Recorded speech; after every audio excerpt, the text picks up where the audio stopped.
Hi, first graders.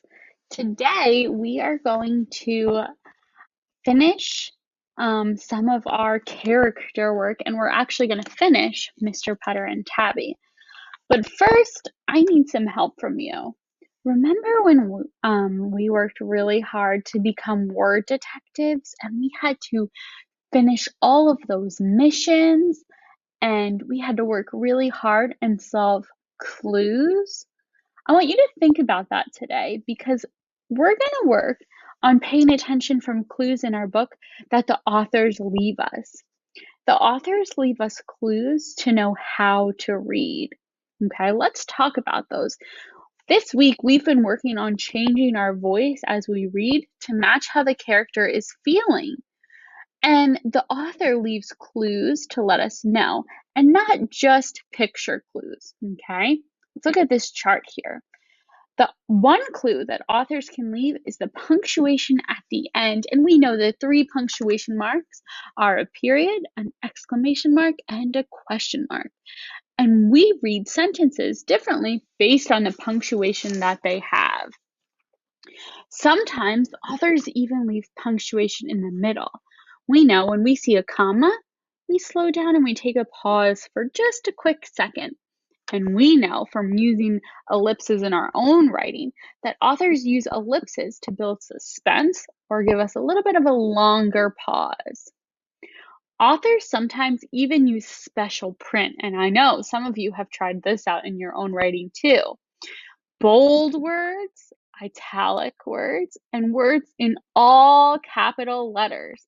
They change how we read. And authors also use dialogue in speech bubbles or quotation marks. And a lot of times, after they write what the character says, they tell us how they said it.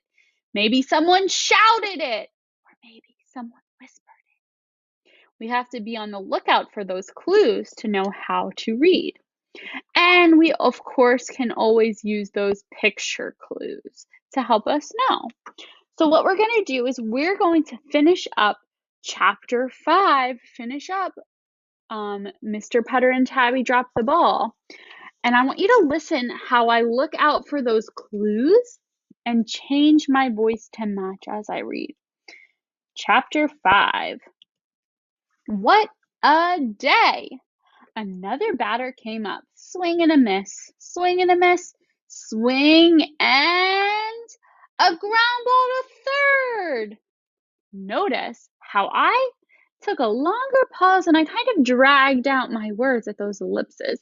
And I noticed all those italic words in a different font because we were really excited. And look at that exclamation point. Someone has hit the ball. Let me read that again so you can notice how I read it. Swing and a ground ball to third. Mr. Putter couldn't watch. Blomp! Zeke got the ball and ran in circles. The other team scored again. Thinking about, look at Mr. Putter there. Oh, he's so disappointed. I'm using that to change my voice to match. Look at the Yankee Doodle Dandies were not happy. They benched Zeke. Stay, they said. No way, thought Mr. Putter. The score was tied 2-2. If the other team scored again, the Dandies would lose. No one is happy there. I made my voice match. They're all upset with Zeke.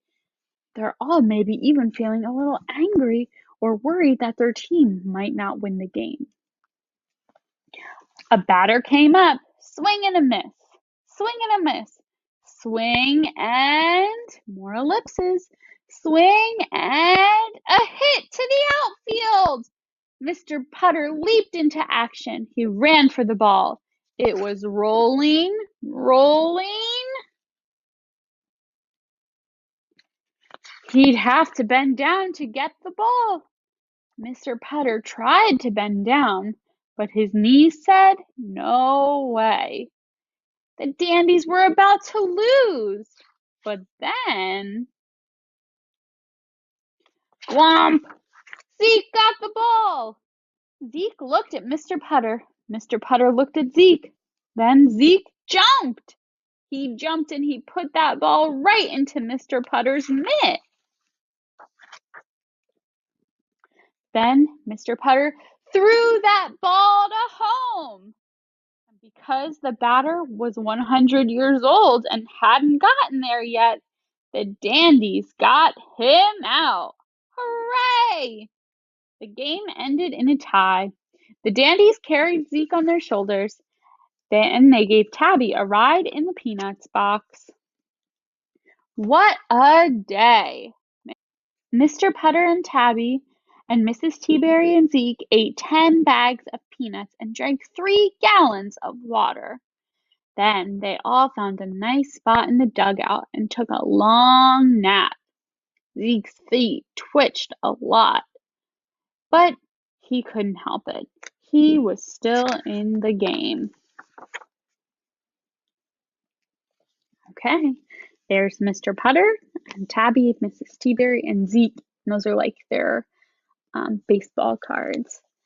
So in this book, the author uses so many clues to tell us how to read. Did you notice that this author really liked to use ellipses when they were playing that baseball game? The author put those ellipses in there to build the suspense. That's when I dragged my voice out a little bit and I kind of paused and slowed down my reading to match and get you excited about what was going to happen next. Okay? So today, when you read, I want you to be on the lookout for those clues from the author that tell you how to read. Practice by changing your voice when you notice clues left from the author.